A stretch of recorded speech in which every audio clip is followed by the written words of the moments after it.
reer mudug oo maanta la wareegay baarlamaanka Soomaaliya labadiisa aqal. Muqdisho waxaa maanta sidii loo asteeyay ka dhacday dhaarinta xildhibaanada labada aqal ee baarlamaanka Soomaaliya. Xafladda dhaarta waxaa ka soo qayb galay ra'iisul wasaare Roble, madaxweynayaashii hore ee dalka, ra'iisul wasaare hore Xasan Cali Khayre oo musharax madaxweyne ah, gudoonkii hore ee labada aqal ee baarlamaanka Soomaaliya iyo mas'uuliyiin ka socday beesha caalamka. ammaanka magaalada Muqdisho iyo goobta ay ka dhacaysay dhaarintu ayaa aad loo adkeeyay markii ugu horeysay ayaana maanta la arkay xildhibaano la yiri suunka fura isla markaasna mara mashiinka baarista. dhaarta kadib waxaa sida sharciga ah gudoonka labada aqal noqda labada qof ee ugu da'da weyn kuwaas oo gudoomiya fadhiyada baarlamaanka inta ay gudoon rasmi ah ka dooranayaan. markii ugu horeysay waxaa gudoonka baarlamaanka Soomaaliya labadiisa aqal si ku meel gaar ah u hogaamin doona laba mudane oo ka soo jeeda magaalada Gaalkacyo ee xarunta gobolka Mudug.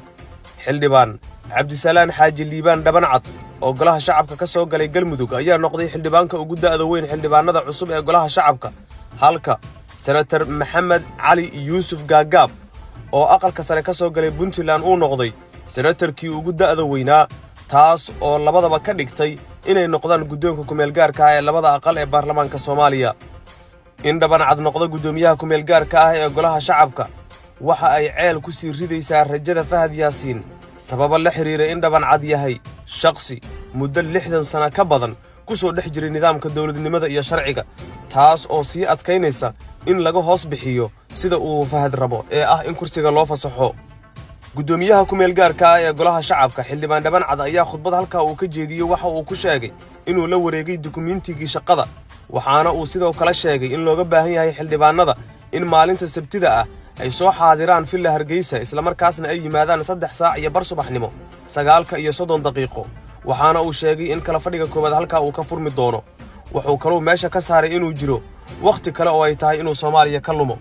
khudbadiisii oo dhinacyo badan taabanaysay ayuu sheegay in dalka loo baahan yahay inuu yeesho hoggaan sax ah oo dalka iyo dadkaba samata bixiya.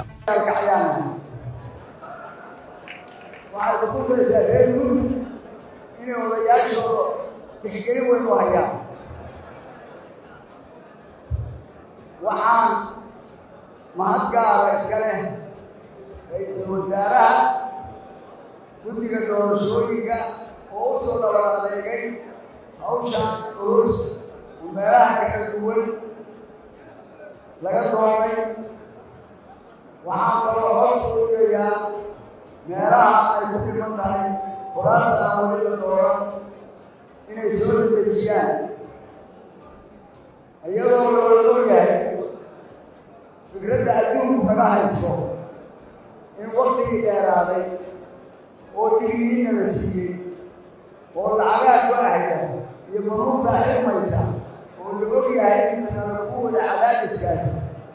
waxaan farayaa xildhibaanada golaha shacabka ilaa laga doorto gudoomiyaha rasmiga iyo